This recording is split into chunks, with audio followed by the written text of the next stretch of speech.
सोलापूर न्यूजमध्ये आपल्या सगळ्यांचं स्वागत. फडणवीस साहेब 5 वर्ष मुख्यमंत्री होते, आता 2.5 वर्ष गृहमंत्री राहिले. सोलापूरमध्ये एक कधी काडीचा आवाज कधी आला नाही. शांतता या सोलापूरमध्ये ठेवण्याचं काम आमचे नेते देवेंद्रजी आणि आमच्या सरकारने केलेलं आहे. खऱ्या अर्थानं सोलापुरामध्ये दंगली कुणी पेटवले, कुणाची पिलावळ त्यात होती, त्यांचा आश्रय कुणाला होता, त्यावेळी सत्तेत कुणी होतं, कुठंतरी प्रणिती शिंदे हे विस्मरणात गेलेत. त्यांनी जर आठवलं, विचार केलं, सोलापूर कधी कधी पेटला, सोलापूरमध्ये कधी कधी गोंधळ दंगली निर्माण झाले, सत्तेमध्ये काँग्रेसचे नेते ह्यांनीच होते.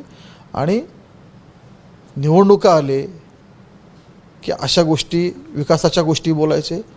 निवडणुका झाल्यानंतर जेव्हा जनतेला जे स्वप्न दाखवलेले ते पूर्ण करायची जेव्हा वेळ येते, तेव्हा मग परत जात धर्म दंगली अशा विषय काढून विषयांत करायचं आणि मूळ मुद्द्याचं जे बोलायला पाहिजे, विकासावर जे लोकांना स्वप्न दाखवले होते त्याच्यावर प्रणिती शिंदे बोलत नाहीत.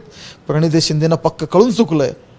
निवडून आल्यानंतर कुठंतरी राहुल गांधी पंतप्रधान होतील, मलाही कुठंतरी संधी मिळेल, पण त्यांचं स्वप्नभंग झालं आहे. एक नैराश्याची भावना त्यांच्यामध्ये, आणि अशामध्ये जनतेला कन्फ्यूज करण्यासाठी अशा वक्तव्य ते करत आहेत. माझं सोलापूर न्यूज या यूट्यूब चॅनलला सबस्क्राईब करा आणि बेल आयकॉन प्रेस करायला विसरू नका.